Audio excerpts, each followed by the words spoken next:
Whiskey friends, what's good? It is a Thursday.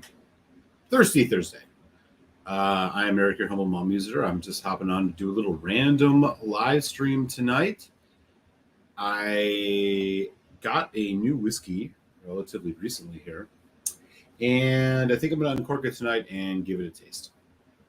So I figured, why do that without sharing it with the good folks in the malt mongrel community, as Cohen would say, from Los Angeles.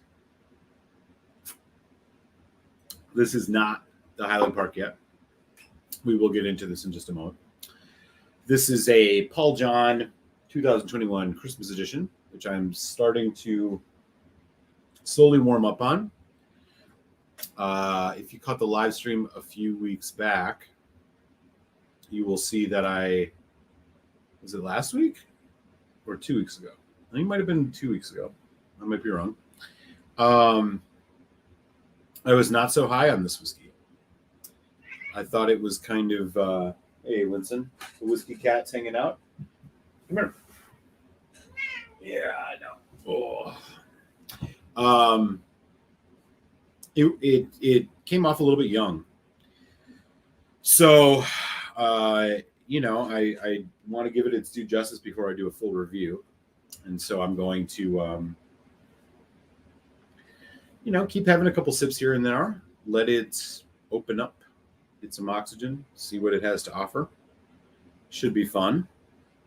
But what I do have tonight, and I'm going to uncork because, to be honest, the packaging just has me so mesmerized that I have to open it, which we'll get into in a little bit once we have a few folks on. I see we got 2 folks already, 3. Okay, cool. Highland Park Triskelion. Look at this packaging. Serious packaging on this. So we'll get into that in a few minutes. We'll give it a try. I normally do not do these on a Thursday night. For folks who are fans of the channel already, Tasty Tuesdays is usually the live stream evening, and I do drop reviews every Friday. So there is a review coming out tomorrow morning. Keep an eye out for that. Like, comment, subscribe. Make sure you don't miss that. The review dropping Friday is Glenrothes, whatever you want to call it. It is a sherry bomb whiskey called the Whiskey Maker's Cut. Something I was sipping on for, a few months, 6 months at least, back in 2021. So that will be, that full review will be dropping tomorrow morning. So keep an eye out for that. But yeah, this new Highland Park, I keep going back to the well on these. We'll talk a little bit more about that soon, but I see we got 5 folks in now, which is awesome. First in the door tonight, it's Ontario Peter White saying, way past my bedtime, have a good show. Okay, well, good to see you, Peter White. Thanks for stopping in, saying hi. Always good to have you here. Keen Dreams is back. Our good friend from Detroit. What's up? How are things in Detroit? I like Highland Park in 12 and 18. What's this one all about? We'll be talking about that in just a couple minutes. London's in the house. Up on the late night. Is this pre-recorded? No, this is live. Live. It is 9:49 Central Standard Time here in the windy city of Chicago, Illinois. So you are all set on that. We are live. And East Texas is in the house. What's up, Daniel? How's it going? I have a petulant whiskey cat behind me. I don't know what Winston's deal is, but we'll deal with that as it comes. Hey, Whiskey Scout. What up, man? How's it going? Happy Thirsty Thursday, which is what we're going to call tonight. Good evening to you as well, sir. And James Morgan saying hello, saying hi to folks. Hey, be nice to the carcasses, you fuck, or you're going to get shot with the water gun. Anyways, I've been warming up with a Paul John Christmas edition 2021. I did do a live stream uncorking, unveiling, tasting of this whiskey. Just a couple. Was it this Tuesday? I don't remember which week I did it. It was this week or it was last week. I don't quite remember. Hey, get down. Always trying to mess up my vibe, man. What's going on with you tonight? Anyways, I'm continuing to sip on this because I do want to see what oxygen will do to it. I'm not that far down the neck pour. As folks who attended the live stream might know, I found this to be a little bit lacking. So I'm down that far already. Hopefully it'll turn around. It's not quite as amazing as the absolutely spectacular 2020 Christmas edition or the still good but not as amazing 2019. So checking this out, seeing what's going to happen. But here's what we got. Check. I mean, look at this package. How can I wait to open this? Look at the neon green. Look at how beautiful it is. They are so good at this. They're very deceptive over at Highland Park. So let me set this up a little bit. Let me just quick say hi to folks in the chat before we do that, though. And we got 8 folks in, which is cool. All right. Whiskey Scout's out working. All right. Don't work too hard, man. Good to have you here nonetheless. Alpha Crown, what's up? How are you? Great to see you. London, sending the smiley face. Ben Demon Hunter, Alberta, Canada. Saying Salan Shabbat to everybody. Great to see you, sir. Daniel at Mount Muser, you were just talking about Glenrothes. Gordon Motion was over the Whiskey Maker's Cut. Who is the head distiller at Highland Park? The head distiller at Highland Park is Gordon Motion. I'm not.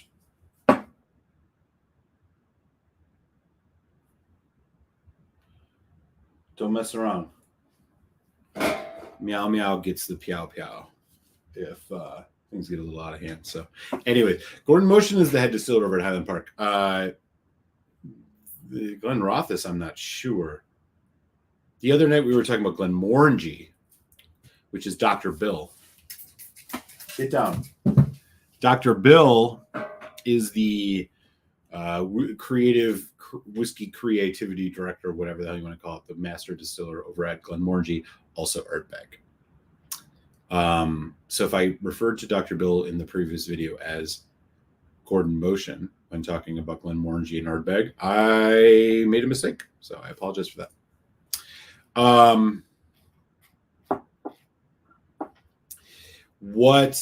So Gordon Motion is come on, like what a name, right?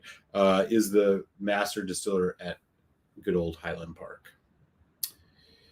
Yeah, I'm not sure if he's still involved at Glenrothes anymore. I don't know. Yeah, if he was. That's outside my knowledge base right now.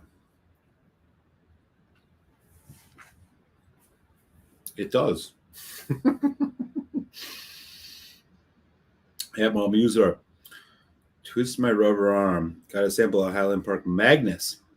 Pour it with you. Okay. Throw the Magnus in the glass. I have thoughts on the Magnus. I have not done a full review of the Magnus, but I have thoughts. But tonight's impromptu live stream, whatever we're going to call this, we're going to be focusing on Highland Park because I have a lot of opinions on Highland Park, as I imagine a lot of you whiskey heads do as well. So without further ado, let's get into it. But before we do anything, I'm just going to crack this bottle open. It's a new bottle. And it's not, we'll talk about that in a second. I'm going to get this in the glass and let it get some oxygen.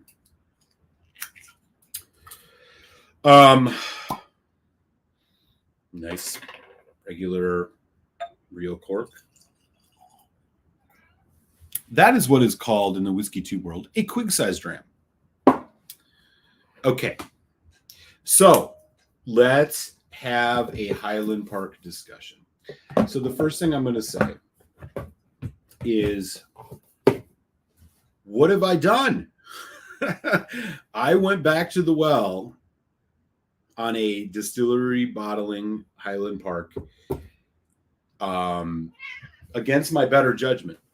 And my better judgment says, why would you buy another NAS Highland Park? They are, first of all, they put out way too many of these, and so many that you can't keep up with it. Second of all, So many are NAS. They're over-branded with the Viking this and that. Third, they're overpriced. This Triskelion, for example, average retails around $175. Why would I spend that much money? Well, I did get it cheaper than that, so I'm lucky on that front. However, the point still stands. Highland Park are one of the, I guess I would say, the biggest offenders when it comes to just like 13 to 700 releases every year of NAS whiskeys that are slightly different in ABV, slightly different in maturation, et cetera, et cetera, et cetera. Over-branded, Viking this, Viking that, Vol this, Vol that, there's the Valfather, the Valkyrie, the Valknut, the blah, blah, blah. They have all these different Viking ones, Spirit of the Bear, the Spirit of the Wolf, the, Tooth of the Coyote, who knows? There's just so many of them. And honestly, my experience with a lot of Highland Park NAS bottlings has been relatively pedestrian. I like the 12. I do enjoy the 18. The 16 Rioja cast Twisted Something was quite a good one. The 15 was okay. The new 15 in the ceramic bottle. And mostly I've eschewed tasting a lot of the other Highland Parks, specifically for the reason that I just don't, it's too hit and miss. I love Highland Park's profile. The sweet honey, the warm kind of rounded sherry notes, the little bit of heather sweet peat. What are you doing? So, Highland Park for me, first and foremost, a distillery that I started my journey really liking. It is also a distillery that I've increasingly searched for only independent bottlings of. For example, I have a Connoisseur's Choice 13 cask strength. I have a 27-year-old Gordon MacPhail 43%. Those are just much more interesting to me. I just find their distillery releases to be a little bit hit and miss. But through the generosity of the whiskey community and just my own, I guess, bad instincts, potentially, I found a newish bottle that I got at a reasonable price, and I couldn't say no to just because it was an impulse buy, which are fun sometimes, right? We all have our strict rules about what whiskeys we buy and we don't, especially as you get further in your journey. But every once in a while, you got to just go outside the box. So what I have done is purchased this. This is the Highland Park Triskelion. Okay. Now, the Triskelion is, surprise, surprise, a non-age statement Highland Park. Ooh, that's not a good sign. It is bottled, however, not with all the Viking embossment all over. This came out last year. It's not that old. It is bottled in the old Highland Park bottles, and it is at 45.1%. Okay. I can dig that.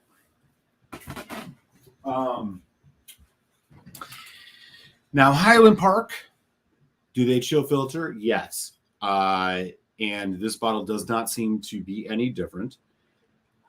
However, they do usually state natural color on it, but I'm looking right now. I do not see natural color written on this bottle. There is a shitload, and I mean shitload, of stuff to read off this box. So we'll look at that. But the main point about the Triskelion here is this specific Highland Park is a collaboration Highland Park between 3 master distillers who have worked with Highland Park and in Highland Park over the years. So the Triskelion, and they have the signatures on here, Gordon Motion, the current master distiller at Highland Park, Max McFarland, the master whiskey maker for over 44 years of experience, and John Ramsey, master whiskey maker emeritus, so he's retired, 43 years of experience. Gordon Motion has 21. So 3 master distillers got together to craft the Highland Park Triskelion. And what have they crafted? A non-age statement, 45.1% alcohol by volume, Highland Park. Okay. So that is the top line. Let me tell you a little bit more. Triskelion was created using a combination of first fill sherry seasoned Spanish oak butts, so the largest barrels, seasoned first fill sherry seasoned American oak casks, and first fill bourbon barrels and hogsheads. These 3-dimension cask types were balanced with a small quantity of refill casks to add a degree of softness to the whiskey's final flavor. So we are talking about a bunch of first fills and a little bit of a refill cask. Ton of tasting notes. And I mean, I'm not going to read this to you all. You want me to read this entire essay to you? Because that's what this is. Legacy of 3 legendary whiskey makers, blah, blah, blah. Gordon Motion. Max McFarland nosed thousands of casks at Highland Park. John Ramsey retired 2009, blah, blah, blah. It does not say anywhere on this box, nor on the back of the label where it usually does, that this is natural color. So we can assume that this is fake color and chill filtered, which is really annoying. Even though it is probably a natural color, but if they don't tell us, we don't know. So what we are looking at here is an NAS special limited edition release from Highland Park. It's called the Triskelion. It is a ton of Norse god mumbo jumbo. And it is likely has fake color and has been chill filtered. Has anybody in the chat had the Triskelion? As I mentioned, retail on this, usually you got to go get it over in the US or in the UK. It's like a $175 bottle. Like they're charging for this one, y'all. I got it for like $120. I'm probably going to regret it, more than likely. I've been down this road before, but you only live once. So I see we got 11 folks in. Let me just say hi to some people, and then we will get into the tasting of the Triskelion. At Mom User Whiskey Reviews, but Demon Hunter, twist my rubber arm. Oh, yeah. Okay, you're doing the Magnus. Keep me posted on your tasting notes on the Magnus. He's going to look it up, he says. Gordon Motion stopped with Glenrothus 2020. Okay. Hey, Whiskey Nose. And man, cheers to you. I appreciate the super chat. You do not know how far those super chats go to keeping this channel lively and interesting and new whiskey coming in. Man, thank you. Very cool of you, brother. I will get you back one of these days. Thank you. So yes, thank you for the super chat. Alpha Crown says the only NAS I love from Highland Park, Dark Origins. Yes, Dark Origins, very, very good. Full volume was pretty solid too. I've only had a sample of it, but pretty solid.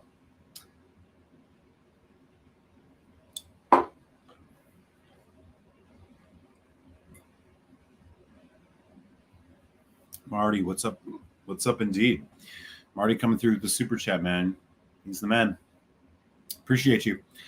Donner Pass, Northern California. Greetings, small people at work, but I can lurk. All right. Well, the world is a better place with Donner Pass whiskey lurking, so let's do it. Folks saying hi. Whiskey Scout, big fan of the Dark Origins. Yes, Dark Origins fantastic, says Daniel H. Scotch Comic, what up? At Malt Muser, if you had 2 choices of single malts of $50, what would they be? If I had 2 choices, is $50 a piece? Did you write a piece? $50 a bottle. Depending where you are, Ardbeg 10 can still be found for $50. Ardbeg 10. The second one, Highland Park 12 Viking Honor, because it's a great all-arounder, is in strong contention. I would also consider Bunnahabhain 12 in that.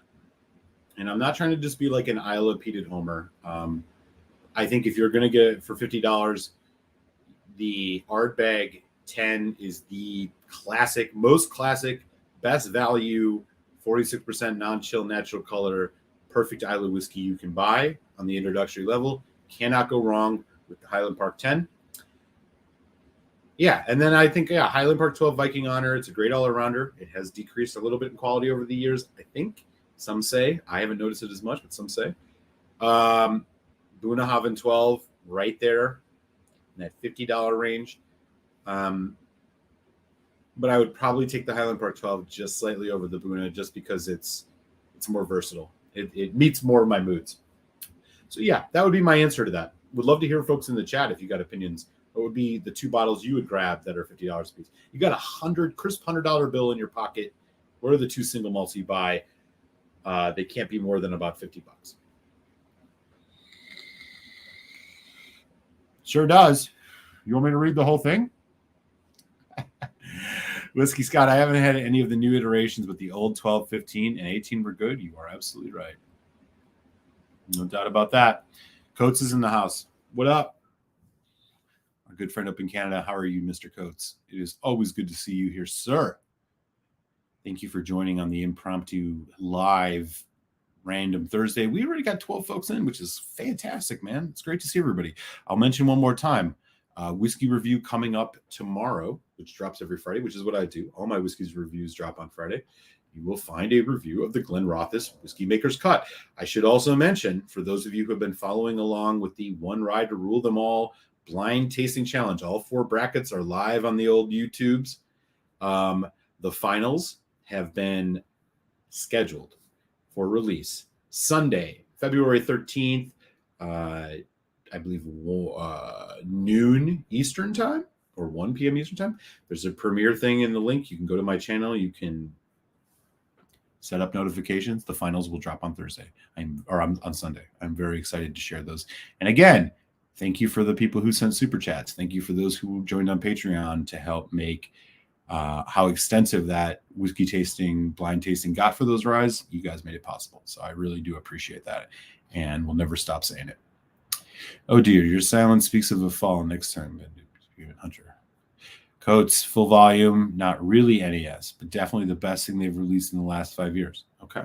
You're right. Isn't it like 17 years old? You're right. They bury it a little bit, but Coates was not a fan of the Dark Origins. Los Angeles, James Chang's in the house. Happy Thursday to you, sir. Some folks talking about balconies. Ben Demon says we'll be watching Bracket 4 after this busy week. Yeah, cool. I hope you get to check it out. Yeah, the finals will drop on Sunday. So everybody's got some time to check out any and all of the brackets. Okay. As I said, against my better judgment, because I've been down this road before, I have spent and probably overspent, even though I got it at a good deal, a little bit of money on a Highland Park NES bottle. Triskelion, 3 master whiskey makers, which is not actually a real thing. There's no certification to become a master whiskey maker. It is just what they refer to themselves as. They have put this together. Bunch of first fill sherry in American oak, first fill seasoned European, first fill bourbon, Winston, and a little bit of refill. I do think it's a natural color, even though they're not saying it explicitly on here, which is annoying. This is what it looks like, the Triskelion. That is a nice looking whiskey. I'm not going to lie. It looks like a Highland Park, doesn't it? Here we go on the nose.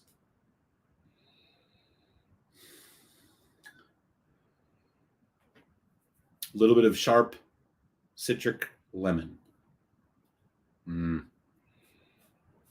Is that warming Highland Park kind of honey? Get down. That nice kind of warming honey, toffee, fresh bread note. Is it there? It is, but it's a little subdued. There is a lot of fruit on this too. I'm getting strawberries. I'm getting fresh berries. Like you walked by a bunch of fresh berries at a farmer's market. And that's, of course, coming from that first fill sherry. And way in the back, just a little bit of oak spice.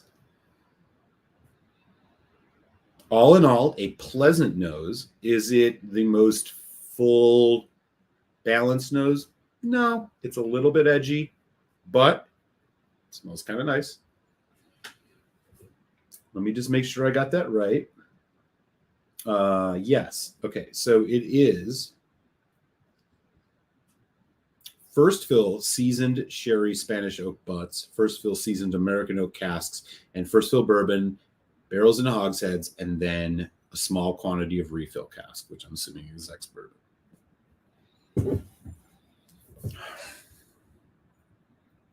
I will tell you right now, the nose is reminding me of a Highland Park 12. It has a little bit of that sprightly edge to it. A little bit of that raisin, I think they call them sultanas, that golden raisin things going on. And honestly, a little bit of earthy tone, a little Dunnage Warehouse. Very slight, but kind of nice. Okay, here we go. Highland Park Triskelion. Prepare to be disappointed, more than likely, but let's see what happens. Here we go, Slanch.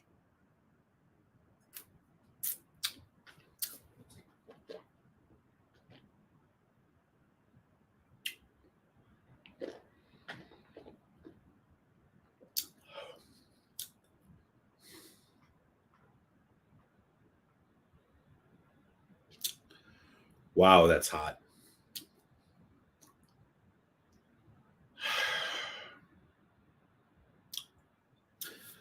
Let me do another sip. This isn't bad. It's actually kind of nice, but the hotness really took over that first taste. Let me go back in here.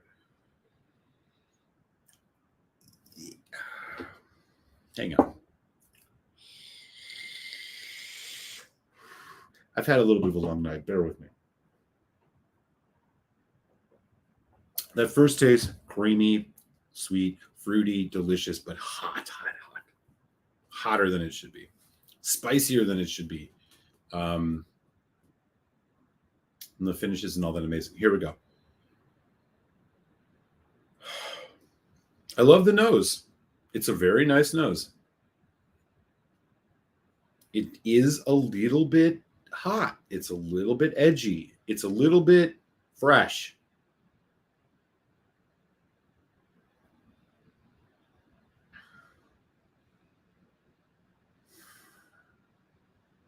I like the ABV, but I'm telling you, it's an NAS for a reason. I mean, you get three, like I said, this is three master whiskey makers got together to put this whiskey together, to design and compile this.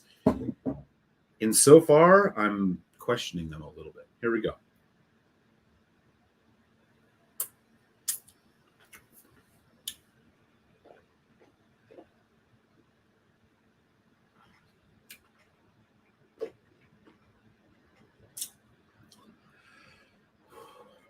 Okay.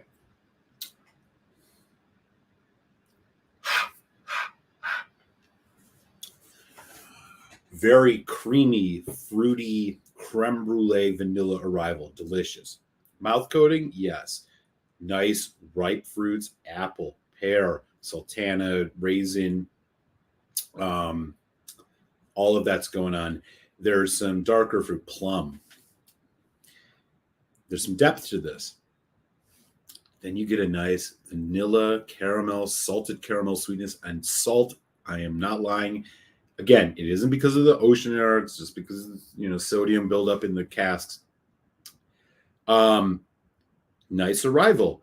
Development, solid. It's warming. It's creamy. It's very Highland Park. But then you get a bit of a sharp, abrupt end to the development, which comes in the form of kind of a hot, slightly hot. Is it alcohol? It's right around there. Close to that. It could just be the youth. But you're not getting a lot of new make. You're getting a more just abrupt end. So I'm going to say it's more of an alcohol bite. The finish, deceptive. It's light. You got a milk chocolate, caramel, hazelnut, creme brulee. What do they say about it? Crushed coriander seed. Whatever. Maybe. Okay. This is pretty good. It's pretty good. It's just not. Again, okay, if I was going to guess, again, there's no age statement on this, which is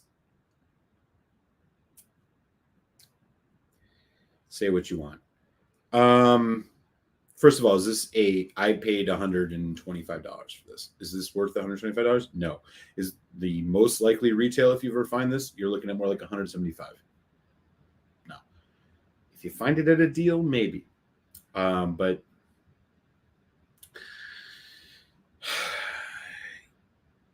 what I'm trying to wrap my head around is, how is this different than the more affordable NAS cask strengths, which are higher ABV? This is a little more elegant. The lower ABV, which is making me think maybe this is a mix of 12 to 15 to maybe 18 year stuff, maybe something a little younger in here too. I mean, it's not that old. It simultaneously drinks a little bit older, but then when you get to the finish, the youth shows up, and I am left with a little bit of a kind of mouth-watering, slightly ethanol-like flavor in my mouth. It makes me want to drink more of it, but it's not as satisfying as it should be for what it's advertised as. Big surprise, right? Highland Park. Great nose. Nice first development, but it kind of just goes down. Hello, Winston. What do you think? Nope. Still having fun when he likes. It just kind of peters out a little bit. So again, just for folks who, this came out, I believe, 2020, 2021. It is a whiskey designed by 3 master whiskey makers. Gordon Motion, who is the person in Highland Park, Max McFarland, 44 years of whiskey making, and John Ramsey. I do like it doesn't have all the stuff embossed on it, but man, am I left with a salty. This is one of the saltier whiskeys I've had. I really have a salty taste on my palate right now. It comes in an ostentatious box. It has all sorts of Viking, say the saga of Olaf Haraldsson, chapter 186, kinsman to kinsman should be true. A bunch of stuff. So you got 3 guys who have a lot of whiskey making skill from back, from the old days. But is this whiskey really living up to what 3 great whiskey makers can make? I'm not so sure. I'm going back in for a little nose. We're going to put water on it in a second. There's a little bit of that resinous, alkaline peat smoke finally poking through.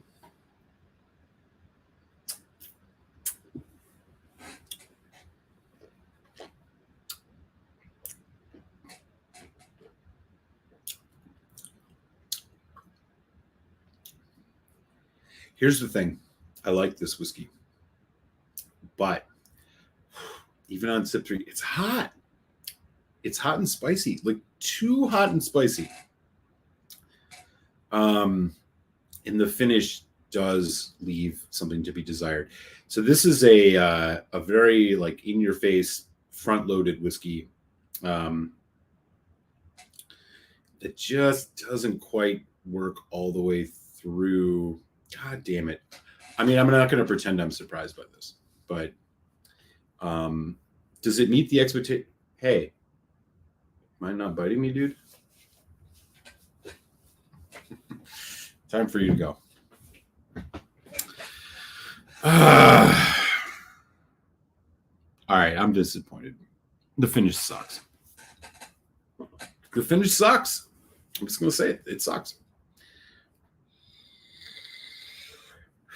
It's like an echo of a whiskey. It's not a slow, gradual decline of nice taste. It's an echo, reminding you of what you just had, but not bringing anything interesting to the forefront. Medium length, maybe on the finish. All right, let's try some water. I don't want to judge too much, do I? 3 drops, 4 drops, 4 drops, whatever.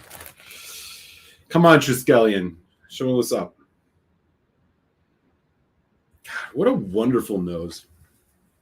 I love the way Highland Park whiskey smells.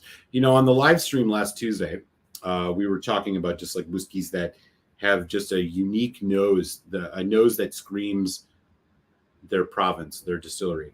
Bruichladdich, classic example of this. Bunnahabhain, another one. Highland Park. You know when there's nothing that smells like Highland Park.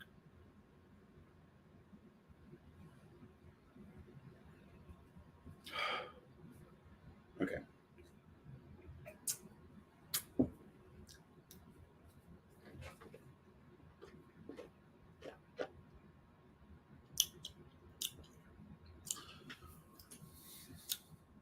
Better. Still a bit spicy, a bit of a, you know, you're like going up the roller coaster. Oh, this is really nice Highland Park. A lot of complexity, a lot of interest, and then you hit this wall, and then it kind of just drops. Now with water, it's more of a slow decline.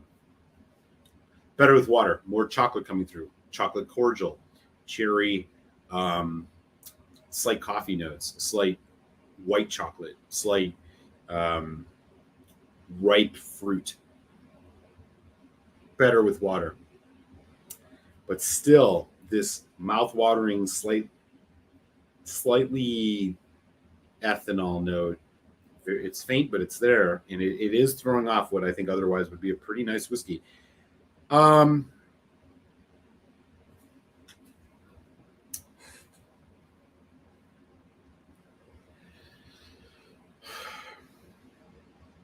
going to enjoy this.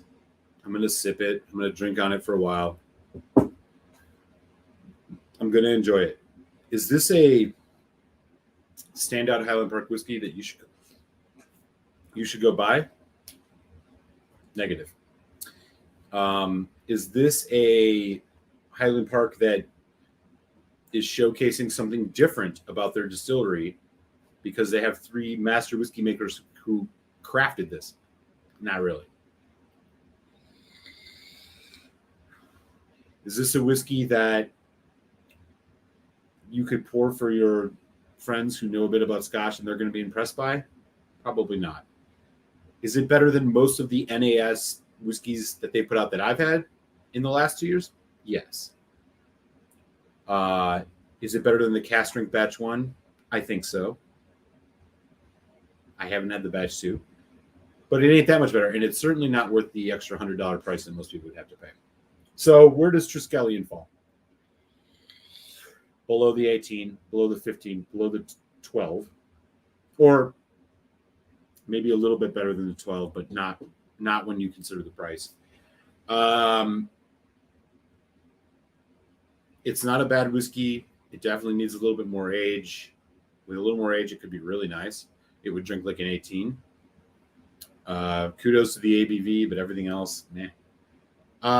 A middle of the road Highland Park with a little bit of upside, slightly better than average. 3 is an average score for me. If you do the 100-point scale, you're like, 3 is like an 80. This is like a 3.25 price considered. It's a 3.5.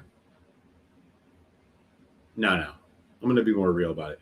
This is a 3.25 without price considered. With price considered, this is more like a 3. It's just you don't need to go spend your $100-some on this. There's a multitude of whiskeys I would recommend, even from Highland Park, that would be better than this at the $170-some mark. It's probably just a highly marketed. It's a great idea. It just doesn't quite deliver, especially on the kind of placid finish on this. But it's not bad. I mean, you're not going to, this isn't going to be something that you're going to, drain pour, but it just doesn't quite give you what you want. Surprise, surprise, from what Highland Park is trying to sell you, which is 3 master whiskey makers, blah, blah, blah. So, yeah, 3.25. So on the 100-point scale, 83. Whatever. I wish I could pretend I was surprised. I want to pretend I'm surprised because I like Highland Park. I really do. But The nose is so great. It's so welcoming. It's so nice. But then you come back and it's just this finish.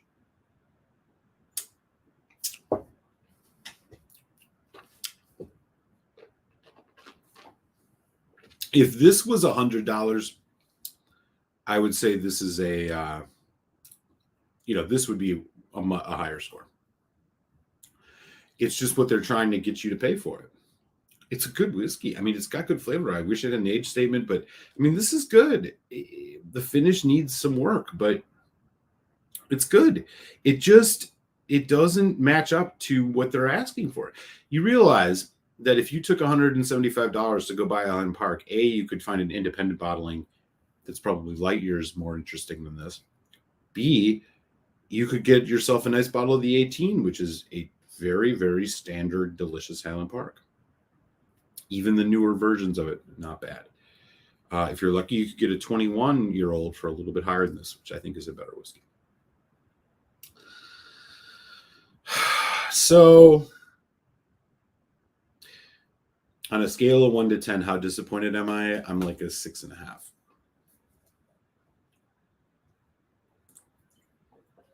I just want a better fucking finish. Come on, for $175?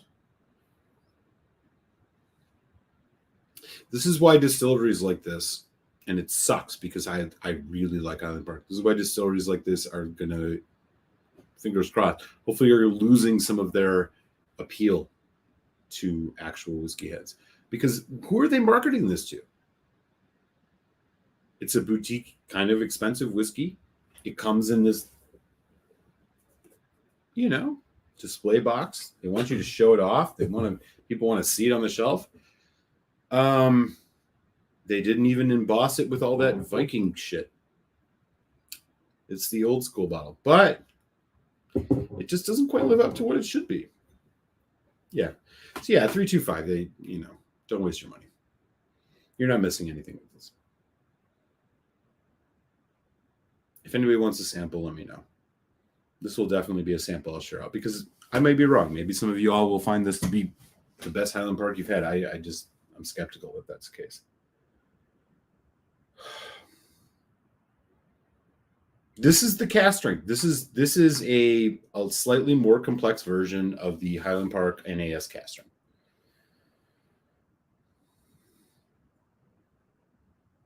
So many nice things, so many promising things on the nose, but it just doesn't quite fully deliver for the entire experience on the palate, and that's what sucks.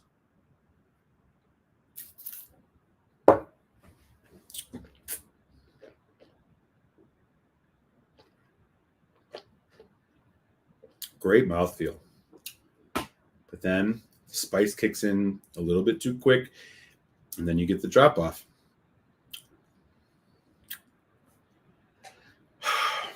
It's good. It's just not remarkable. 325.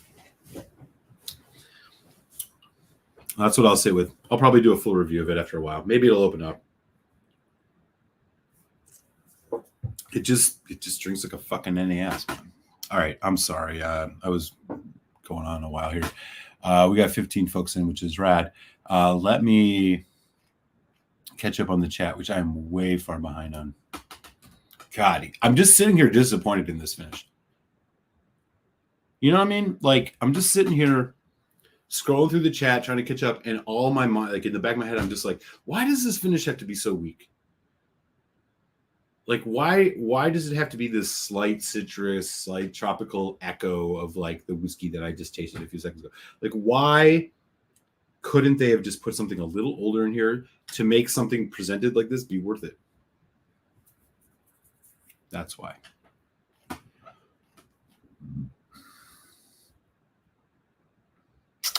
Full volume is 1999 vintage, so it's not NAS. Yes, that is true. You are correct. I stand corrected on that. Ren's in the house. What up, buddy? How are you? Canada, I believe. Thank you for joining. Yeah, a little bit on the hot side.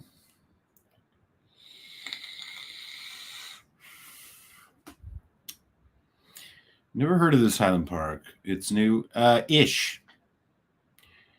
If you need me to give you the rundown again, I can. I don't know if I talked about it more since the last time you saw this comment. So Yeah. Why you need 3 master distillers? Just have one. Yeah. Well, Indy, why do you ask questions you already know the answer to? No, I completely agree with you. God, this alkaline, slightly copper penny aftertaste is really annoying me. I want to tell you guys something.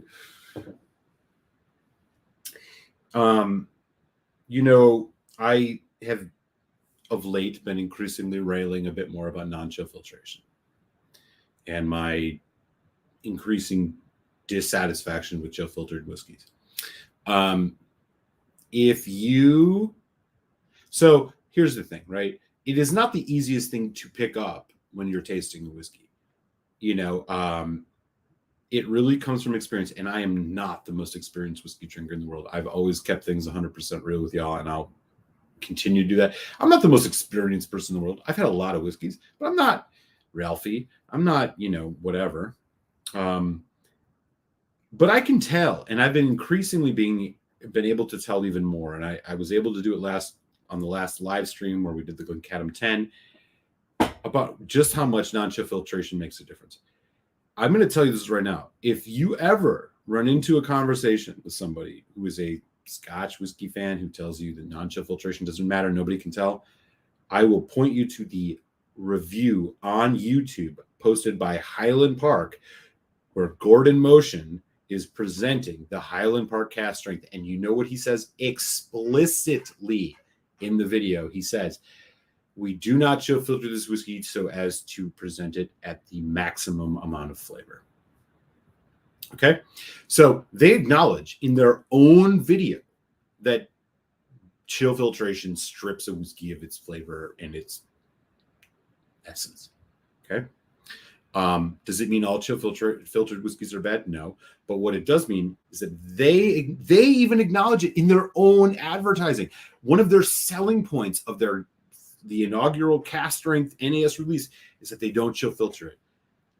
Lefroy does a similar thing on their bottles. So don't be persuaded by anybody who tells you, oh, it doesn't really matter and blah, blah, blah. They tell you, the people who make the fucking whiskey tell you that chill filtration strips these whiskeys of what they could potentially be in their purest form. Do not ever make a mistake about that. It's true. It's a fact. And what are we drinking right now? A whiskey that doesn't say anything about non-chill filtration. Right? Now, chill filtration, one of the reasons they do it is to prevent cloudiness when water or ice cubes are added.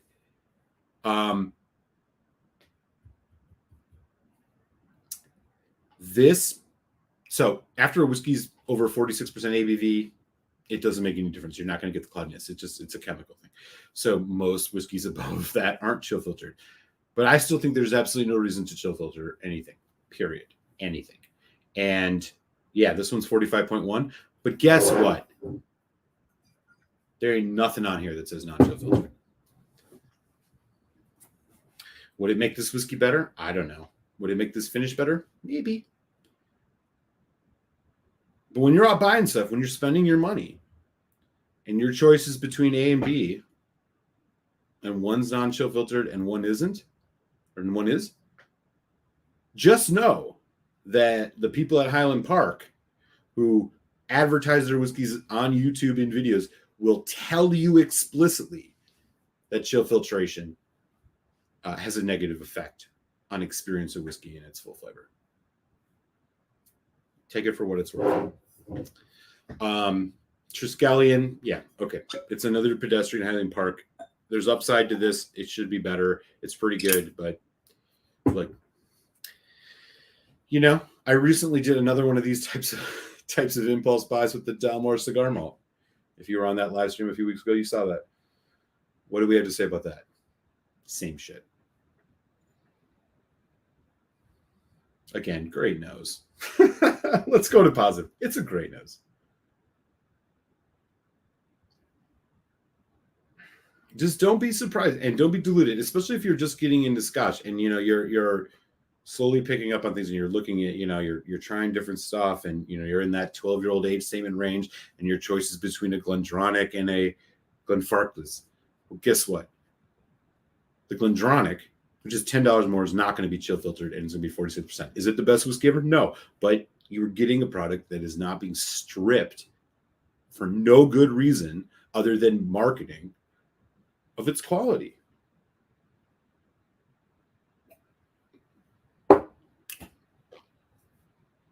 It's fucking tiring, to be honest.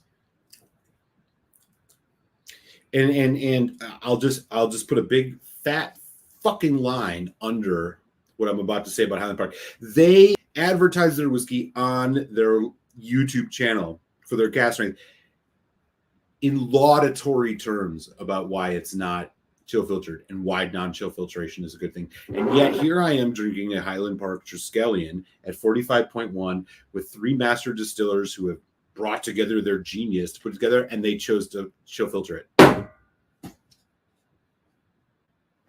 What does that tell you?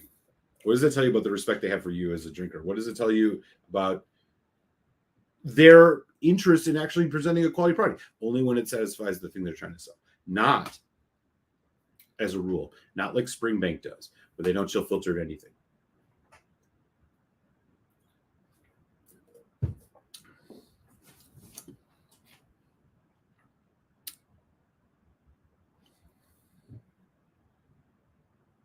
What he said.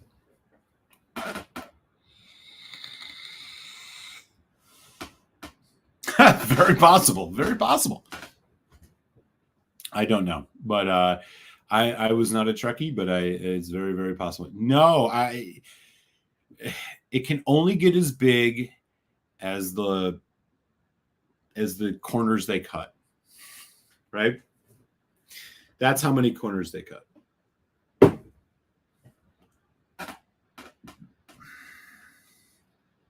It sounds like that, right? I used to play back in the day. Yeah, I can display it for everybody. Sorry, Rick Muser, I just crawled out of cleaning my carcass. What did you pay for it? It sounded like you said earlier that you got it. Yes, I did. I paid like $125. Normally, this is going to cost you in that $160, $175, $180, maybe in more range. They don't care about your money.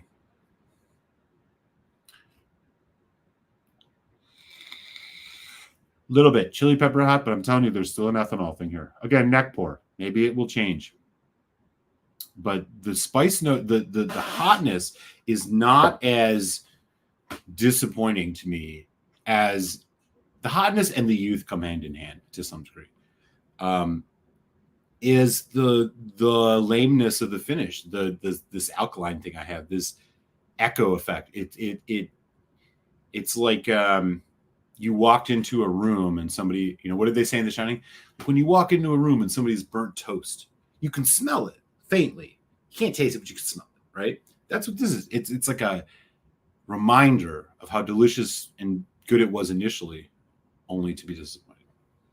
And for $175, it's not fucking worth it. No, you want to know what Triskelion means? I'm sure they are. Here we go. Okay, Triskelion celebrates the combined wisdom of the inspiration of 3 brilliant Highland Park whiskey makers. 100 years combined experience, bloody-blee. It's a Norse symbol for wisdom. Okay? It's a symbol for wisdom. Oh, look, they even have writing on the inside of here. What does this say?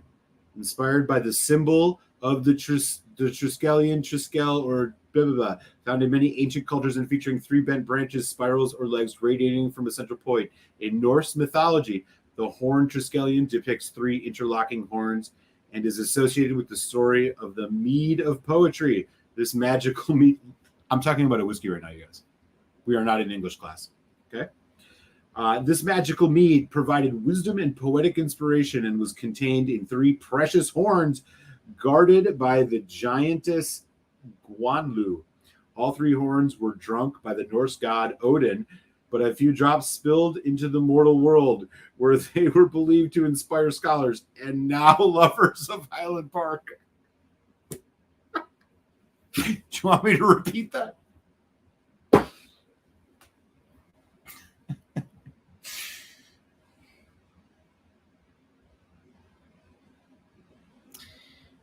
Oh, you know, man. We need a new bottle to replace Mr. Cloudy, something per week. Yeah, we do, don't we? I don't think Triskelion fits the bill. That would be giving it too much respect.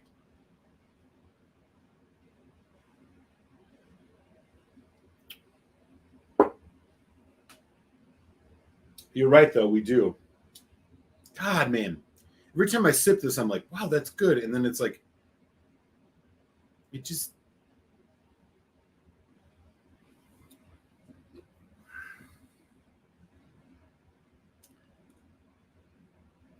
Very nice. Yeah, I believe it.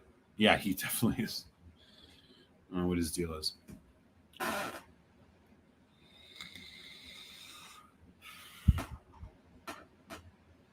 You know. Yeah.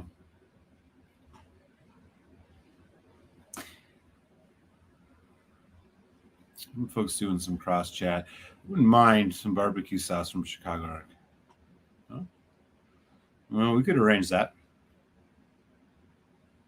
Pretty much. Pre-Viking hype distillery bottle independent. Yeah, Donner Pass, absolutely. Highland Park. Isn't that a place in East LA? Sounds like it, right?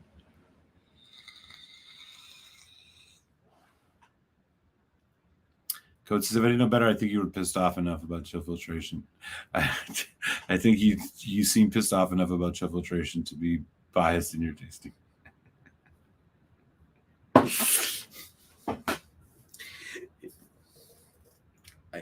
You know, the funny part is that like the chill filtration aspect of this isn't really the thing that's bothering me the most.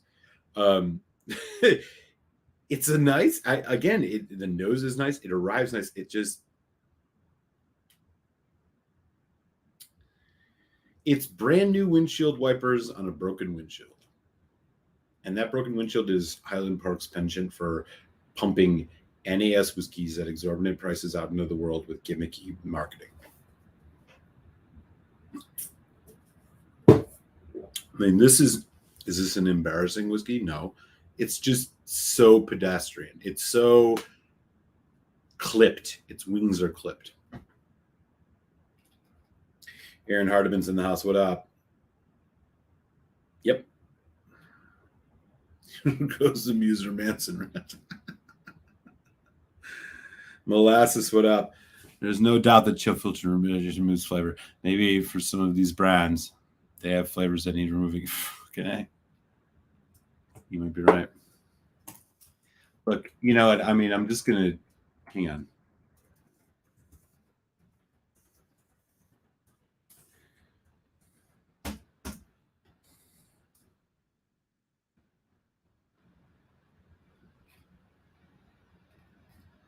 Where is it?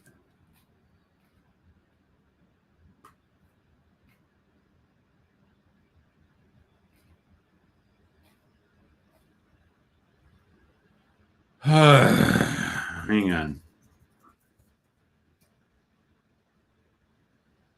Oh yeah. Here it is. 1 second. Let me just let me just see if I can do this.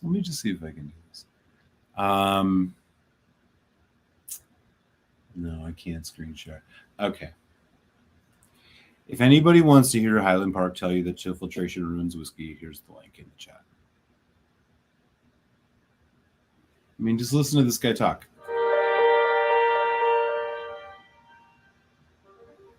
Hi, I'm Gordon Motion, Master Whiskey Maker for... It's non-chill filtered. That means that we've kept in it as much of the flavour as possible. And it's filled... What did he just say? As much of the flavour as provide different characters to the whiskey. It's non-chill filtered. That means that we've kept in it as much of the flavour as possible. Links in the chat. That's all the proof you need. If Gordon Motion knows it, then there you go. Whiskey Scott. Chill filters is a bag of worms. It is something beyond our control as a consumer. Only those geeks really care about. Yes, I agree. You're completely right. New York's in the house. I am drinking the Highland Park Triskelion. 100 years of whiskey making experience in one bottle. Glendronach is indeed going to be chill filtered. Yes. If it's not already. In fact, the newer releases of it are. They're keeping the natural color, but they're chill filtering. I would much rather have fake colorant and non-chill filtration than the other way around. Yeah, I agree. Cheers. I don't know. I'm not sure what it was, but yeah, cheers. Maybe they triple filtered it. Fuck, I wouldn't be surprised. Downer Pass. Last night I opened an independent Inchgauer. 22 cast strength cherry, but interesting. We're going to take some time to open up.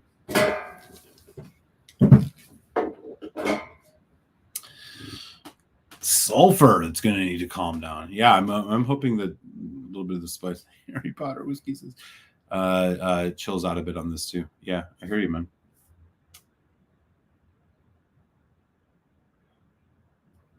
I'm so disappointed for you in this one. No, I mean, this is the thing, man. This is disappointing because of the price, mostly. It's not a bad Highland Park. It's not. I don't want to. The first half of the experience of this is really good, and honestly, it may get better. But the glaring issues, which I think are ubiquitous in most NAS Highland Parks, is exactly what we're dealing with here. Is that they just want to sell this bottle. They trim around the edges. They don't put a fucking age statement on it. They chill filter it. This one doesn't even say natural color, which is even a step below what most Highland Parks say. I mean, what can you say? Aaron Hardiman said, finished in Meadhorn. Yeah, there you go. Dude, who knows, man? Full malt. It's muted malt Manson. Disappear, what's up? Highland Park 12 is chill filtered, a ton of sugar out of that. Yeah, I mean, I don't mind it. It's $50 and it's 12-year-old age statement and it's natural color. Yeah, they chill filter, but they shouldn't. They don't need to, but they do. But it's still good whiskey on its merits, and it's good. It's at a reasonable price. This isn't that much better than the 12, and this is 4 times the price, 5 times. I wish I had it. You know what? I fucking do. Hang on. Oh, there's a Dark Origins. Hang on.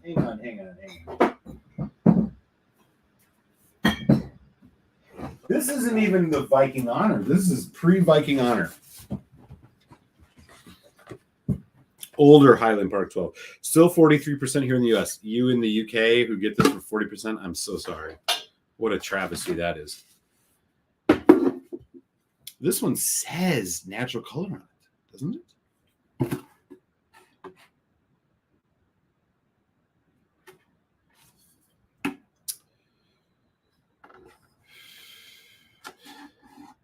They usually do. I'm surprised this doesn't. They usually say it right here on the back. I don't know why this one doesn't say it.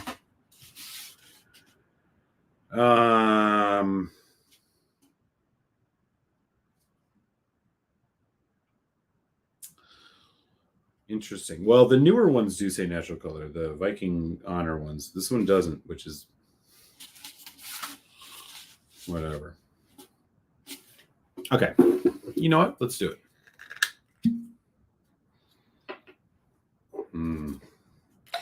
If you look back way back in the day to my videos from like 2018, this is in my top 5 go back to whiskeys. Highland Park 12 is on that list.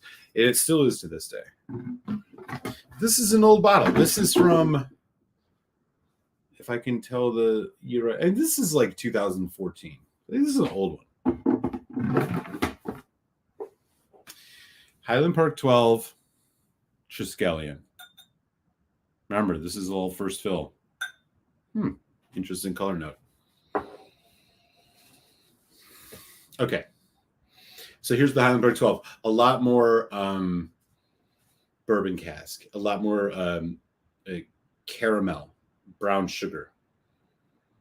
Not as sherry forward, although this is sherry casks. Much more light brown sugar. I mean, the brown sugar note on this is screaming.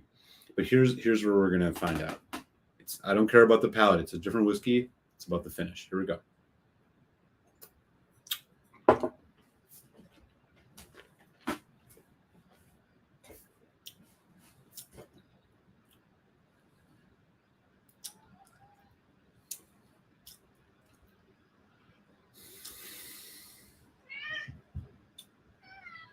Hey, it's a better finish. Not that much better, but it's a better finish. And this is 43%. And this is a 12-year-old. Okay? This is a $50 bottle. This is a $175 bottle with no age statement at 45.1, and the finish is weaker on this. Again, flavor palettes are different. The profiles are different. This is a more sherry forward. It's more complex, understood. But the key, what we're trying to focus here on, is the finish. And the finish on this is longer. It is more full, and it's hanging. Yeah, it's just hanging around longer.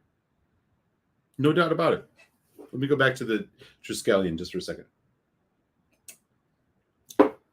Better.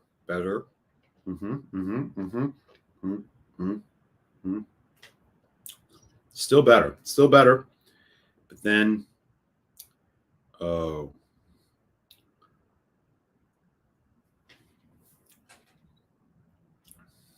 It's like it hits a brick wall. The finish on this Highland Park 12 is better than the Triskelion. And this is a bottle. You could get 3 of these for the price of that. This is more sherry forward. It is a more complex whiskey. It's more delicious on the palate initially. But if you want to know what a non-age statement brings to the table, if you want to know, like, there you go.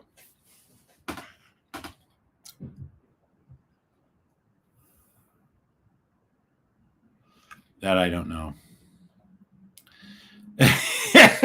Indy. As always, Indy takes what I have to say in like 1,000 words and puts it into less than 10. Exactly. Should it be a deal breaker in every situation? No. But if you're ever in a situation where there's a choice between the two, go for the non-chill filter. It matters. Yes, we do. No doubt, molasses. Pickletown. The only tempting Highland Park is 15-year single cask. Yeah. Anybody tried the single cask years now? But I have one. I have not opened it. And it's not. It's a 12-year. It's not a 15. But I agree with you. I'm sure it'll be fine. Donner Passes got an unnamed Orkney K&L Castring 17-year-old independent bottling a while back. Yeah. And most of those unnamed Orkneys, I think, are Highland Park, right? I mean, they're not Scapa, as far as I know. Disappears says Highland Park 12 after dinner dessert dram. Yeah, okay, I go for that. But that is all. Not a nice drink for just enjoying any time. Just my opinion. I respect it. Yeah, no, very good point. I find it to be a pretty nice, well-rounder. It is a little heavy, flavor-wise, but yeah, there's an argument to be made that there are others that would probably fill that kind of starter whiskey void better. What I find Highland Park 12 to be is a great all-arounder. It is a whiskey that you can pour, and it's going to give you just a little bit of everything about the regions of Scotland and the different flavor profiles. You got some sherry, you got some bourbon, you got a little bit of peat, you got some spice. It just has a little bit of everything going. And does that mean that the whole is greater than or less than the sum of its parts in some cases? Yeah, maybe. But expression says it all, says Whiskey Knows. That's the cat. Love the cat. Yes. Yeah, here he is right now. He's a needy, petulant bastard right now. Winston the Whiskey Cat. How are you, my Russian blue friend? What does he think about the Highland Park 12? Nope. How about the Triskelion? Nope. I have yet to find a whiskey that this cat will drink. It is what it is. He's he's picky, man. He's got very, very specific tastes. Down our pass, my local Dusty's shop has some old Highland Park 12 bottles, but there's 69. Yeah, it's a little much. James Chang, I think your staunch view on chill filtration stems from your whiskey purist principles. Yeah, I mean, I wish I could say I was a purist. I'm not. I just, again, links in the chat. Gordon Motion at Highland Park said it all to me. We don't chill filter our whiskey so we can give you the best flavor. Well, okay. If that's the case, then that means that every whiskey you do chill filter is fucking stripping the flavor. And most of your whiskeys you are chill filtering. Why? You don't want us to have the best flavor? You got marketing considerations? Highland Park is such a good distillery. They have such a unique profile, such a classic profile. You just hate to see it. And again, the NAS non-age statements. I mean, again, here I am with this Triskelion thinking like, wow, three master whiskey makers. Come on, this can't be anything short of good. It's fine. It's good. I enjoy it, but this isn't. If I had $175 in my pocket and you came up to my door and said, I'll sell you this whiskey for $175, I'd say no. Simple as that. Ben Demon Hunter, just poured my first dram of the Magnus bottle my brother doesn't like. I can see why. Glad I'm going to spend the money on the bottle. I'd rather get 12. Yeah, the 12 is more complex and better, but the Magnus isn't that bad. I don't mind it. Chocolatey. I don't know if you're getting that kind of like very fudgy, chocolatey situation going on that one. It's not bad stuff. It's just not, for the price, it's like $35. And I mean, better value than the Triskelion. Chang says, I prefer non-chill filtered whiskey spirits in general, more flavor and mouthfeel, but do enjoy a lot. Yeah. Exactly. No doubt. It's not that all not chill filtered whiskeys are bad. It's just that it's uncontroversial, I think, at this point, for people who are into buying Scotch malts, that chill filtration strips flavor. So the less amount of distilleries chill filtering, the better. I'll take fake color over chill filtration any day of the week. I don't think they should do either, but if I had to choose.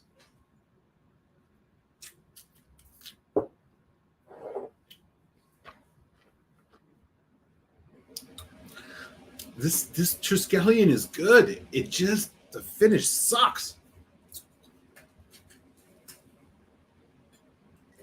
It's really annoying. I'm going to stick at that 325 for now. I'll definitely do a full review of it, but I'm telling you, the price,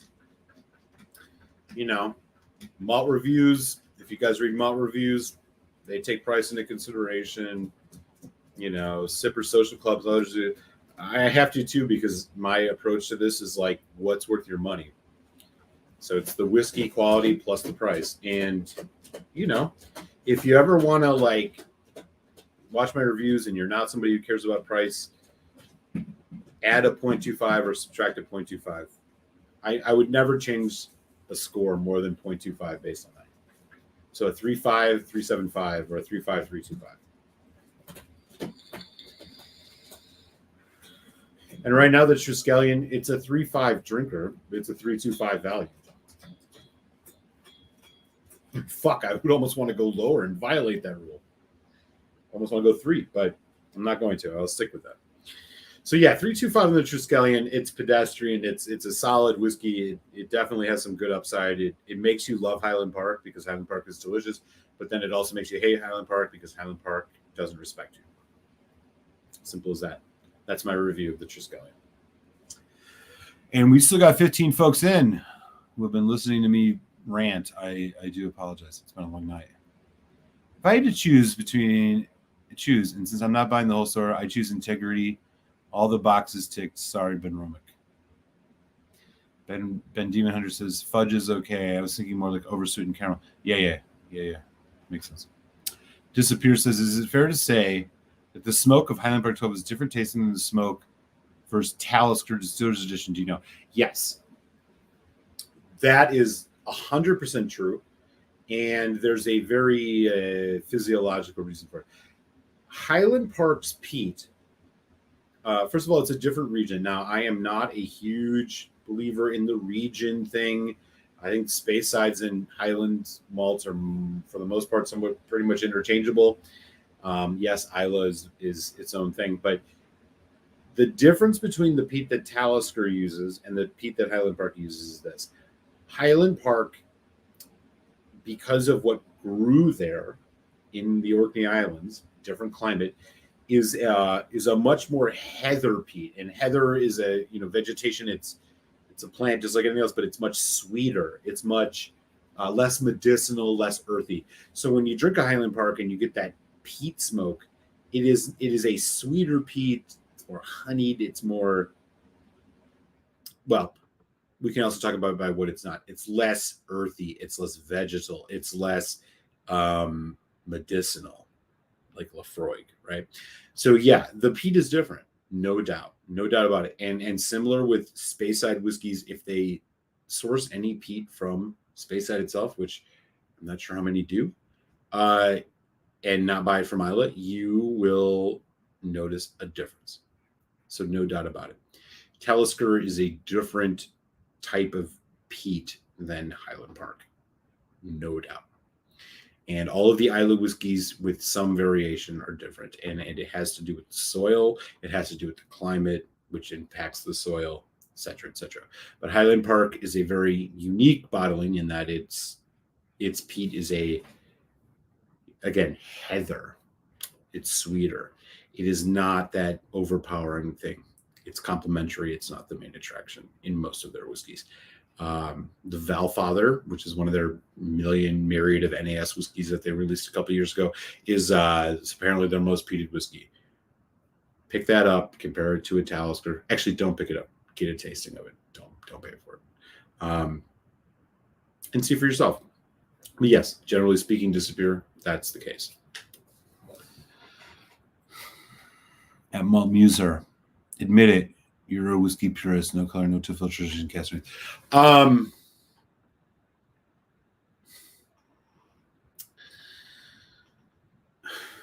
mean, it's my preference. The most important thing out of what the three things you said there is non-chill filtration. Second is cask strength. Third is natural is color. There are a lot of great whiskeys. I have a Ballblair Gordon MacPhail behind me that's 21 years old. It is non-chill natural, but it's only 43%.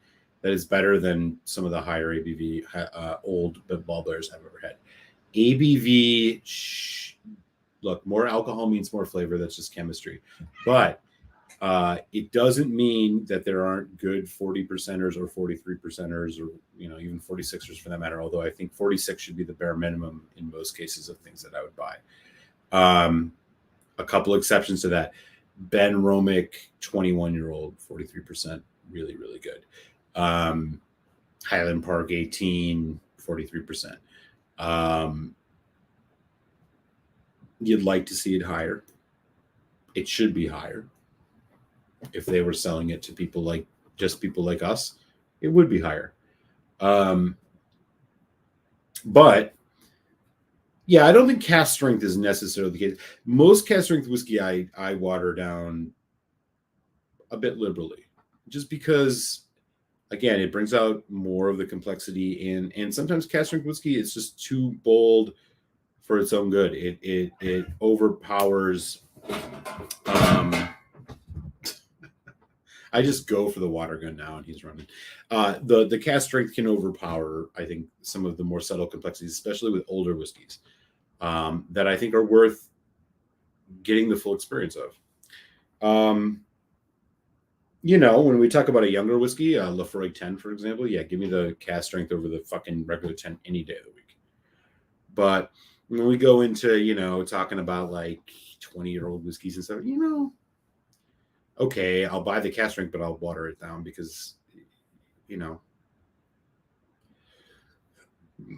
the point of buying older whiskeys is to explore the complexity and the subtlety. If you're not going to do that, then what's the point? So, yeah, I guess that's kind of where I fall on it. Again, I don't like fake color, but I don't think fake color does much to the flavor, not nearly as much as chill filtration. I would rather have every whiskey be non-chill filter. Donner passes Highland Park is a victim of its own success. They just crank out gimmicky hipster bottles for the masses. The marketing department is in charge of it. Listen to this guy. He's totally right. Yep. You nailed it. I came for the whiskey. I stayed for the rants and molasses. Yeah. You know, these impromptus, when I throw them together, man, you know, who knows what's going to happen. Cohen says, Mom, why did you buy that at Highland Park? I raised you better than that. I'm calling your mother.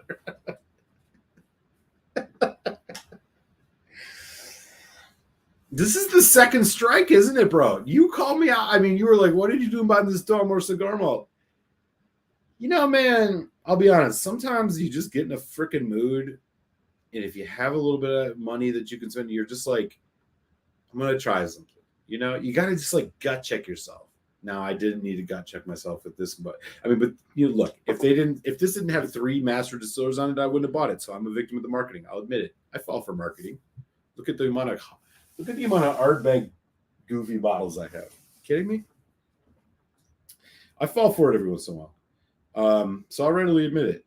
And, you know, if I can waste my money so you don't have to waste yours, it's a good reason to tune in, eh? Oh, shit. Let me tell you guys something much more cool. Last night, I was out to dinner in Chicago, you know, on a date. And, you know, I'm at this nice restaurant, you know, eating some food. It's in West Town, Chicago, all this, you know, blah, blah, blah. It was the first date, you know, I sent her on her merry way. And right next door was this bar. And a lot of bars in Chicago are also liquor stores. So like you can walk into a lot of bars and the bar is also going to be a liquor store. So they're selling bottles, right? So I walk in and, you know, very typical of this neighborhood. It's some Eastern European guy. And I'm looking at their bottles and, you know, a lot of the standard scotches. But what do I see? Just sitting there. I mean, look at the top of this. Look how dirty that is. Fucking Brook Lottie Isle of Barley 2007. Just sitting there for $62.99. I was like, is that for sale? And he was like, yeah. He's like, you know, and then we get to talking. He sold me some cigars. We smoked a bit. We talked about scotch.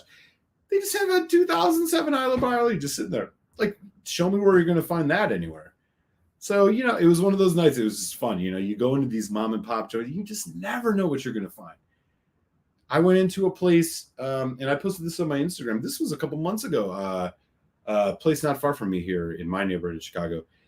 You know, a little mom and pop liquor store. You walk in, you immediately, you know, when you walk in and you get that first glance, you're like, oh yeah, they don't got shit.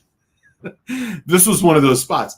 But then as I got closer, all of a sudden, bam, Highland Park Dark Origins, $65.99, and they had one bottle left. And I'm like, man, how long has this been sitting here? You know, the Unabomber bottle with the Unabomber guy on it. I'm like, $65.99? How the hell is this sitting here? Snatch that shit up. You know, it's fun. So I came home last night with a freaking Brook Lottie Isle of Barley 2007, which I would never have in my entire life because good luck finding that anywhere for any reason. And yeah, I was just sitting there, man. So, you know, it's always fun. Always pop into the mom and pop stops, man. You never know. You just never know.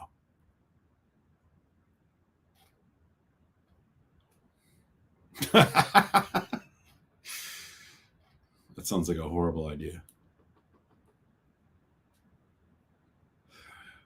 Orkney peat is unique. Several weeks every year, the wind is 100 miles per hour, so there are no trees in Orkney. Heather peat is tasty stuff. There you go. There's even more info. Ben Demeter says Highland Park Valknut is greater than the Valfather. Have you had the Valkyrie or the Valkilmer? You got to try the Valkilmer. Pickled Hound, I had a gem of the PC 2012 Isla Barley. The peat is sharp, not my favorite. I have not had that one yet, but that is good to know. Disappear, now looking very much forward to trying an Isla peated scotch. Thanks, Maud, for your info on that. Absolutely, 100%. If you like peat and you like the smokiness, here's the way you do it. Get yourself a Highland Park 12, which you already have. You have a Talisker. buy yourself a bottle of Ardbeg 10. Okay, 46% non-chill filtered natural color. It is the best quintessential essence of Islay at an affordable price with an age statement presented with quality. You will get the overall essence of what Islay heavily peated scotches are like. Ardbeg 10, put that one on your list. If you can't find that, Lafroig 10, you can grab that too. It's an experience to be had. But yeah, those are the ones to look for. You should be able to find Ardbeg 10 pretty much anywhere. That's the one that's going to give you, that's when you're going to sip it and you're going to be like, oh, okay, I see the difference. That's your one. So keep an eye out for that, man. I hope that's helpful. There are plenty of great malt selections in Chicago where you don't have to buy stuff will underrun. Yes, that is very true. Disappear says, yes, the Highland Park 12 peat, only peated scotches I've ever had. It was interesting, but I'm looking forward to not so sweet peat smoke. Yeah. Ardbeg 10. Ardbeg 10. That's what I'm drinking, Islay Barley. Oh, man. Yeah, you know what's up. I have the 2011 and 2012. I'm going to do a comparison video of those soon. Both are really good. Yeah, dude. Love me some Islay Barley. Right? How's that just sitting there? Cohen says, I got the 2007 a few months ago, just sitting in $60 in Dusty. It was the only one I would have cleared the shelf. Dude, right? Seriously. Yeah, seriously. Total steal. It was sitting there, man. And this is why, you drive past these fucking places and I live in Chicago. So metro area is 10 million people. There's no shortage of liquor stores all over the city. Some of y'all might not live in bigger, metro areas of this size, but I would still encourage you, man, stop in those weird little mom and pop spots. You just never know what you're going to find sitting on the shelf. You just never know. Many times things will be overpriced, but sometimes you're going to find that dusty bottle that you hear people talk about that shouldn't be there, and they're just sitting there, just waiting to be bought at MSRP. It's so fun. It's one of the things that makes it so fun. You wouldn't believe I was so stoked when I saw this. I was like, what you got up there, man? He's like, it's like a Brooklyn. I'm like, what are you asking for that? He's like $63.99. I was like, bag it up right now. Bag that shit up. What you got this Highland Park? He's like, most of the people that come in here. The funny thing is like the glass on the door. It was like a board because the place had got robbed like 2 weeks prior. And he's like, we're like having this conversation. He's telling me about how these people, they robbed his bar, liquor store, but they go in and they steal the Jose Cuervo Gold. They steal all the shitty liquor, not the Glenlivet 25 he's got up there or the Brooklotti Islay Barley. And so we were having a good laugh about that. And he's like, yeah, they just run right past the good stuff. It wasn't that big of a deal. Insurance covered it. I was like, so good. I've seen that one too. I don't know. I've not had that one yet. But PC equals Port Charlotte. Yeah. Ardbeg 10. Got it. But the thing is, it is the Ardbeg 10. It's all bourbon mature. I'm not a fan of silly bourbon mature. Okay, so you want something with some sherry? Kilchoman Sanig, Saniag, bourbon sherry, about $65, so it's affordable. Also, Port Charlotte 10. You can also look for Lagavulin. I know this is more expensive, but it's good. Lagavulin Distiller's Edition. That is about $120 bottle. It is a 16-year-old Lagavulin finished in Pedro Jimenez sherry. Delicious. And it is a prime, like third or fourth Islay whiskey to have on your journey when you're just starting out with Islas, because the PX Pedro Jimenez sweet sherry finish is so powerful that it changes that whiskey a lot. So keep an eye out for that one. Also, yeah, like I said, bourbon. It's a bourbon sherry mix. Is the Kilchoman Saneg. I believe Port Charlotte 10 is also got a wine barrel finish, but it's not as noticeable. So maybe even strike that one down. Yeah, look for. I mean, even Ardbeg Ugadal, which is a cask strength sherry. So if you want something with sherry, another one would even be Kilchoman Loch Gorm, which is 100% sherry. But to be honest, I think, yeah, Lagavulin, if you want to spend a little money on something is going to, I don't know anybody who's ever said they didn't like it, Lagavulin Distiller's Edition is a 16-year-old. It's Lagavulin 16 in a PX finish. Check it out. So I hope that's helpful. Woo-wee. Okay. I got a bunch of Highland Park Cider. So I got to drink it. Yeah, Loch Gorm. Yeah, that's 100% sherry. I mean, that is a totally, and honestly, I think it's the best thing of their core range. If you want to spend the money, grab that, or like I said, Lagavulin Distiller's Edition.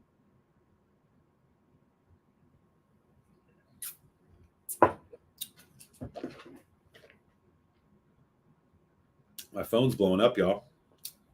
Man, it's 11:30 already, or 11:15. Aaron Rodgers just got MVP. Shocker.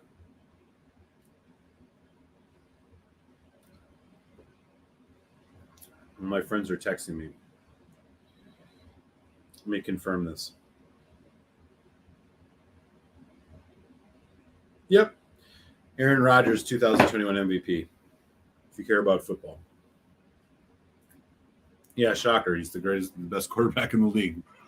No surprise. Chochek Adah. I can't speak to that one. I've not had it. But Ugadal is one of my favorite whiskeys of all time. And that's about $90. It's an Ardbeg. It's an NES, but it's near cask strength, and it has a Oloroso sherry finish. It's fantastic stuff.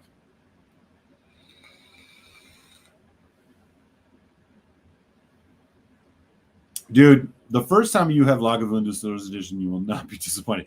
You may not go back to it after you move on your journey a little bit more, disappear, but I'm telling you, man, that first bottling of it is magical. I hope you really enjoy it. If you decide to buy it, I can almost guarantee you will. It's so good. So good. Yeah.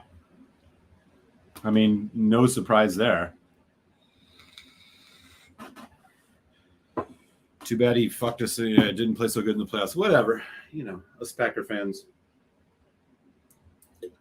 we're used to being on the verge of greatness, which is better than not being close to it at all.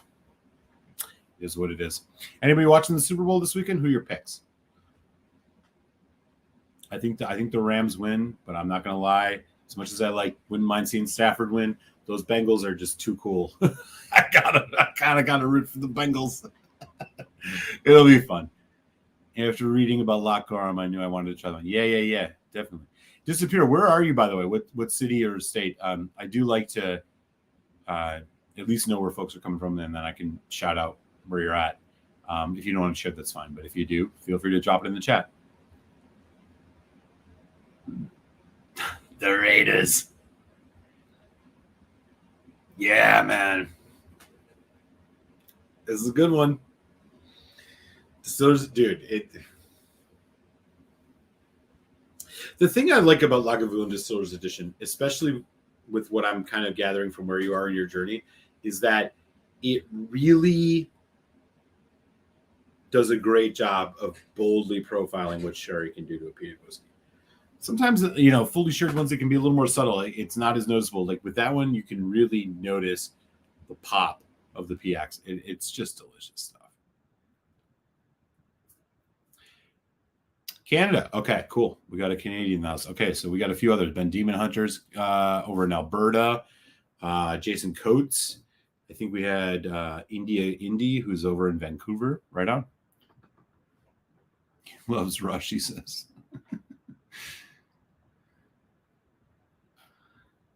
Right on. Cohen's calling it. Rams 27, Bengals 20. Okay. I can get down with that. All right, so what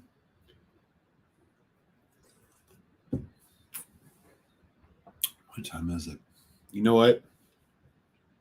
It's against my better judgment, but I'm going to keep going for a little bit. You all hang out for just a second. Let me go get a little water refill and take a quick, and we'll finish this dram of Triskelion.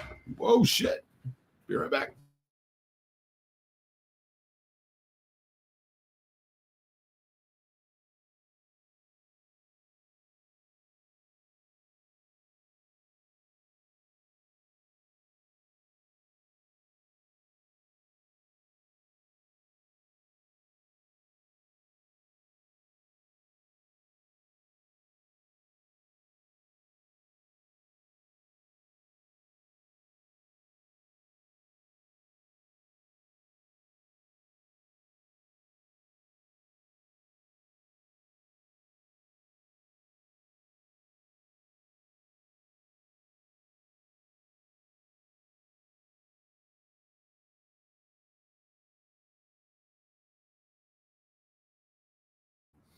I have returned.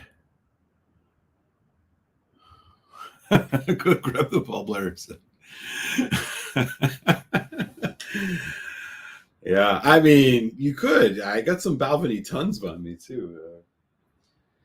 You know, over the years, you start slowly getting your hands on some good bottles.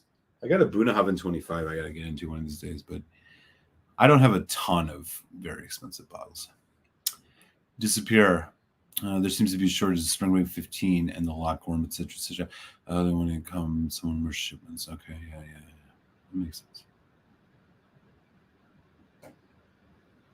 Pre-keyboards rush is the best rush. Something dropped. No, I just kicked the bottom of this thing for no fucking reason. 1 second here.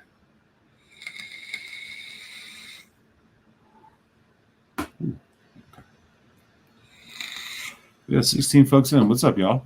Say hi in the chat. Drop your location or approximate location if you want. I'll give you guys a shout out.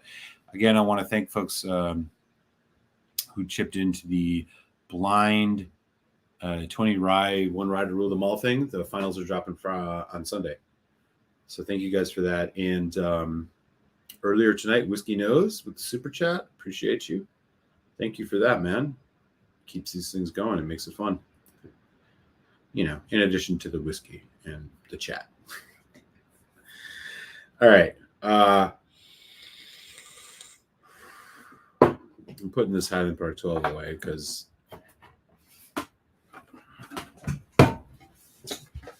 Oh, you know what we could do though? The Unabomber. Dark Origins.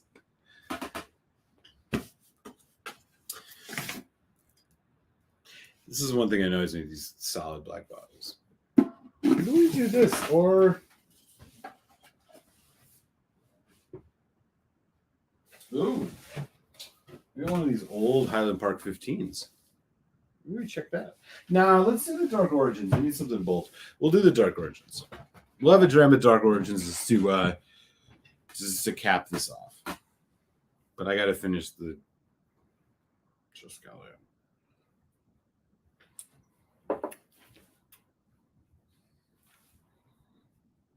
God damn, that's good until it's disappointing. Yay. If this hung on for 5 more seconds, this would be a damn good whiskey.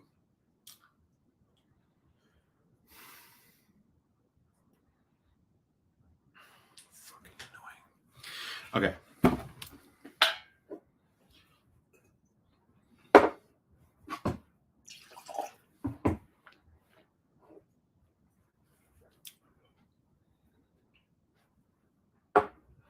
Hang on just 1 second. Just give me a second here. Hey, Raj, baby. All right. Good on you. The guy clearly deserves the MVP, so it's not surprising at all.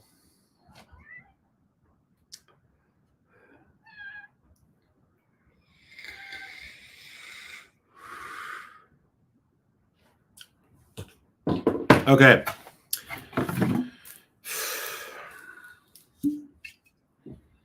So the thing about the Dark Origins, for those of you who don't know, this was another one of those limited edition Highland Parks. There's no age statement on it. But, Winston, chill out, man. This one, again, it has Ted Kaczynski on it. I don't know why. It's a double first fill sherry cask for a naturally darker, richer flavor. And yes, that is exactly what happens on this. 46.8%. Nice. Non-chill filtered. What? Why did they non-chill filter? Because it's over 46%. They non-chill filtered it. That's weird. And it's all over here. It's like, it's almost as if they want you to know it. It's here. It's here. It's probably right here on the bottle too. Oh, yeah, it is. Winston. Okay. So this is a double-barreled NAS first fill sherry, and my God, the nose is so good. If the Triskelion was like a slightly more on the sherry side, and the Highland Park 12 that we had was a little bit more on the bourbony side, the brown sugar side at least, this is a fucking cherry bomb. But it's got a little bit of that nice Highland Park essence, that peat smoke, that nice, slightly sharp note. I love it. I have 2 bottles of it, and I'm glad.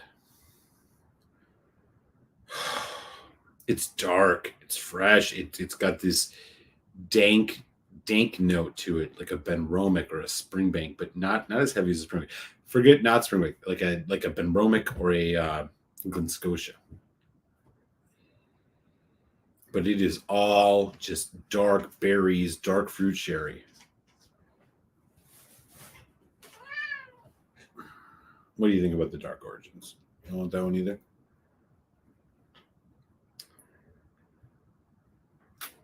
Yes, I love you, despite your nuttiness. Man, what a nice nose. God, that's good. It does take, it is a little bit of a diversion from your typical Highland Park. So it's important to just note that. I mean, this is much more of a dark sherry bomb. Now, you do have the thing that makes it smell like a Highland Park is the heather peat. But everything else going on here is a bit more in the, you know, it's more nebulous. It's more cherry bomb generic. But it's really nice. Dark berries. Overripe blackberries. Like, you know, you went into your fridge because you bought that little Driscoll's berry thing, and it was sitting in the back, and now they've been overripe, but you open it up and it just still smells so good. That's what you're getting here. It still has that, you know, behind it, some of that nice characteristic Highland Park. It's just not as prominent. Fantastic.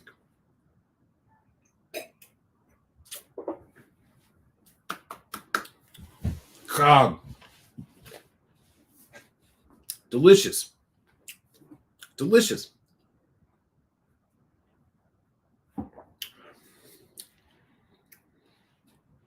They need to figure out how to make this part of their core range. It's just so good. It's just so good. And they don't chill filter it. It's a really nice one.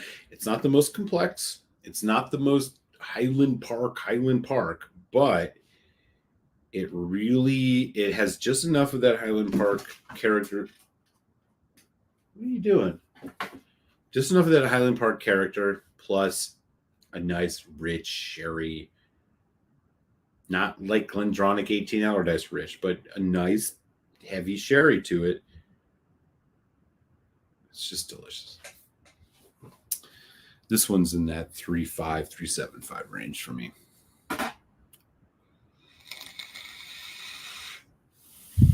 Yeah, I wish they would bring it back. I've only had maybe 10 different scotches in my life. Okay, well, are you more of a bourbon guy, or I'd love to hear some of the scotches you've had. We can chat a little bit about that. This community here, plus me, we can definitely recommend some things that would be worth trying based on what you've had, no doubt. Cohen, again, if I had a highlighter that I could put on the screen to highlight Cohen's comment here, I would. One thing I'd like to clarify, it doesn't matter, but I will LOL, is that even though I don't like bourbon, cask and scotches, I quite like Craigellachie. I mean, Craigellachie 13 is not an entry level whiskey.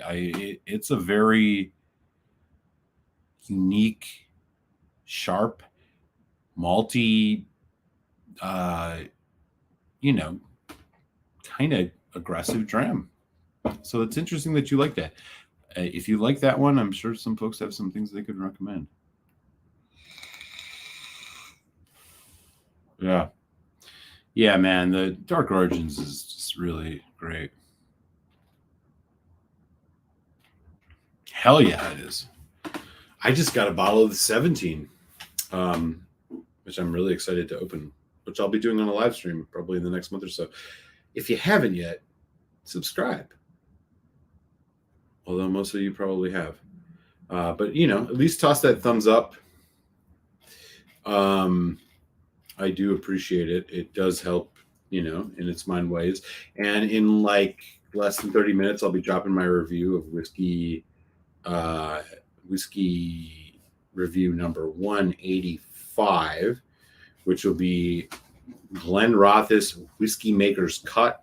You want to talk about sherry bombs. That is definitely a sherry bomb. I'll be dropping it. Keen Dreams is here. It says done. Thank you, Keen Dreams. Appreciate that thumbs up. Okay, y'all. I am going to ride off into the sunset here with this Dark Origins. Thanks, everybody, for hanging out. This has been a lot of fun. And, I wish the Triskelion would have been the game changer that who am I kidding? I didn't expect it to be a game changer. It's fine. It's just too expensive. I got a really nutty cat that I got to deal with. Can you stop pawing at my window, dude? Yeah. I always have a great time hanging out with you all. And again, I want to thank everybody who has smashed that like button, who subscribed, who drops a comment, who's been part of the chat, who has sent a super chat. Again, shout out to Whiskey Knows, who has sent who's joined on Patreon. Appreciate you all very, very much. I totally love doing this, and I'm looking forward to next Tuesday. The whiskey that will be profiled on the next Tasty Tuesday will be dropping soon, so I'll have a link up soon, but do let you know again, all of the blind 20 Rise to Rule Them All whiskey challenges videos are live on the channel. And the finals will drop on Friday, on Sunday, I think 12 Eastern. So keep an eye out for that. And yeah, Tasty Tuesday, man. I'll have another bottle to check out. Again, appreciate y'all. I'm going to sign it all off with this. Don't waste your money on the Triskelion. It's good, but it's not worth your $175. You heard it here first. Much love, everybody. Stay safe, be well. I'll catch you later. Sláinte.